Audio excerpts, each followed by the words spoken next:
Barring a serious curveball, it won't be long before we see a massive new stadium rising from the desert right across the freeway from T-Mobile Arena.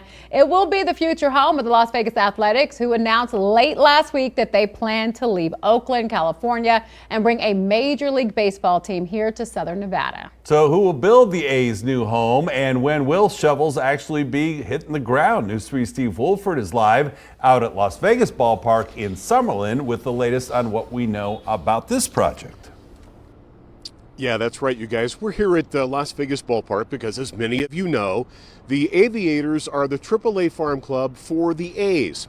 There's also been some talk that the A's might be playing some games here while they wait for their stadium to get finished just off the strip. So what's the timeline? Well, A's president, Dave Kaval, says that it all starts in Carson City. We're focused right now on the public-private partnership, the incentive package, working with the governor, the state legislature on that, as well as the folks in Clark County. Then, says A's president Dave Kaval, the team can file for relocation with Major League Baseball. Once that's done later this year, and next year, we could actually break ground and then open the stadium by 2027. Like Allegiant Stadium, construction is expected to take about 3 years. According to the A's, work on their $1.5 billion stadium will be all local union labor under a project labor agreement with the Southern Nevada Building Trades Unions. We're estimating roughly around 5,000 people for this project. Its Executive Secretary Treasurer Vince Saavedra says all 15 labor unions in the SNBTU are now reviewing the deal and seem to be happy with it. Nothing negative so far. I sent it all to the managers, to all the construction labor union leaders yesterday. They all have the project labor agreement in their possession now. I'm sure they're all vetting it, going through it, and if there's any major red flags, we could amend it at any time. Longer term, that economic footprint is not just game day.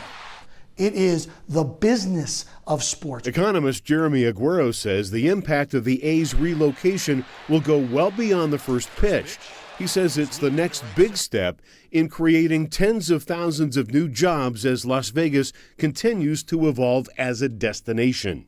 Finding the next reason for people to come to Las Vegas is what is critical to our future. And that is exactly what these venues do. And that is something that is paying dividends for us and will continue to do that well into the future. So Dave Kaval says they haven't made a decision yet on the design. They're looking at a lot of options, but he says it'll probably be in the 30,000 to 32,000 seat capacity with a retractable dome, which would make it about 3 times larger than Las Vegas Ballpark.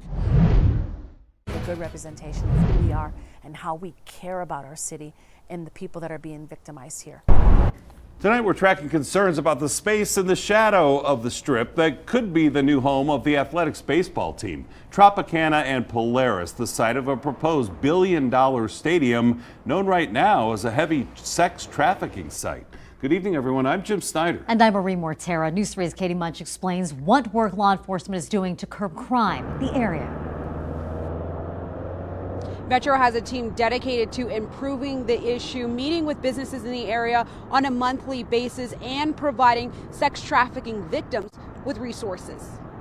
Decades, West Tropicana from I-15 to Decatur has been known as the Blade, an area of town known for high prostitution activity. So these girls would be on the game, those girls have. Brian McMullen, the owner of McMullen's Irish Pub, has seen it all as his business sits in the center of all the action. You see, she's waving to the guy that's coming past. Yeah. Anyway, you see, but it used to be down this street, but we've effectively beaten that now. Vice, LVMPD's sex trafficking investigation unit, partners with the Tropicana Businesses and Community Coalition, made up of business owners on Tropicana like McMullen, to mitigate sex trafficking. Changes like blocking areas outside their businesses to help reduce crime. The unit also takes a victim-centered approach by connecting the victims to groups with resources like Hookers for Jesus. Food, clothing, shelter, we offer that to them and they get to go home. They don't have to go to jail. They don't get fined. They are told that there's an opportunity for them to get away from their trafficker. Annie Lobear, a sex trafficking survivor, says the Vice unit has been instrumental. However, she believes the A's Stadium will increase supply and demand along West Tropicana. While she says sex trafficking abusers are happy at the potential of earning more money, the victims aren't. That should never be something to celebrate. I should never have to celebrate my body being abused. And that's something these victims of trafficking struggle with every single day. And Vice recently created an advisory council. Lobear has been tapped to help with that. After all the years and all the talk, some forward momentum finally happening on the proposed high-speed passenger train between here and Southern California. Yeah, a lot of people have been waiting on this long time. A new bipartisan letter from Senator Jackie Rosen signifying the unified push to actually make this a reality. And News 3's Brett Forrest has more from the proposed site of the Brightline train station.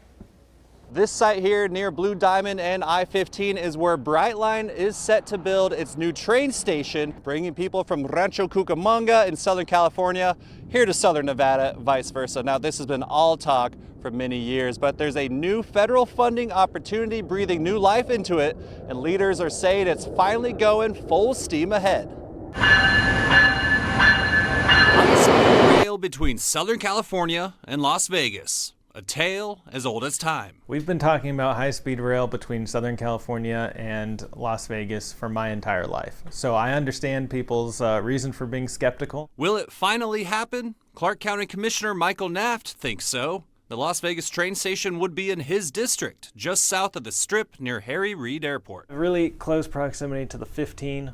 Close proximity to the 215, you have the airport and the car rental facility. This is as real as it gets. This is our opportunity to get this done, and I don't see any other eligible projects out there that can compete with the application that Brightline and their partners have put forward. The Nevada Department of Transportation applying for a nearly $4 billion grant with the Federal Railroad Administration to help fund the $12 billion project. In some parts it could go down the middle of I-15, in some parts it could be just adjacent to I-15, but it's going to be very close to the I-15 corridor, which is one of the reasons why NDOT will be so involved. The grant money comes from the U.S. Infrastructure Bill, which is why Senator Jackie Rosen sent a bipartisan letter with all of Nevada's congressional leaders to Transportation Secretary Pete Buttigieg, urging him to support the grant. Now that they've submitted their application, this letter is to let you know the full Nevada delegation is behind it, and we want to get going. Do you expect that taxpayers would have to fit any additional money for this train to happen?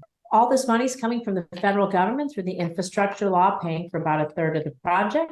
And so the rest, we believe, will be coming from those private partnerships. And so it's nothing like the A's or the Raiders, any of those sports stadium deals. What's next? Well, Senator Rosen says she's going to check back in with the Department of Transportation on the status of that grant application. But as for breaking ground, she says she's going to leave that up to Brightline and the local transportation agencies. But Brightline has said they expect to begin construction this year. Subscribe to News 3 on YouTube at News 3 Las Vegas.